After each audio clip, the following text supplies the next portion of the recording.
kasi ang nakikita ko mga namamatay lang, yung mga maliliit lang, wala namang nakukulong na mga big time.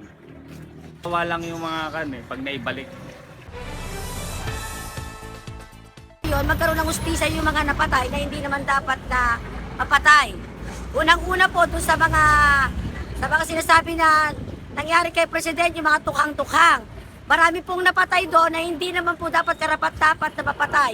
At tulad po sa Bagong Silang, sa Caloocan po kasi ako, DILG-PNP po ako ng Balikatan, na isa rin po ako sa mga team leader po ako ng Caloocan. Marami po doon napatay na tungkol sa tukhang na hindi naman dapat yun, pati yung mga buntis, pati yung mga bata na wala pong kinalaman sa mga drugs. Nadadamay po yung mga walang kasalanan. Po, papayag po ako. Bakit po? Para magkaroon po ng hustisya yung mga napatay. Kasi karamihan hindi nagkaroon ng hustisya dahil nga sa walang kakayanan. Sa atin lang, na di man sila kailangan bata, sila kailangan pumasok sa atin. May sariling kasi system naman tayo eh. Kaya ano nakahatong sa kanila.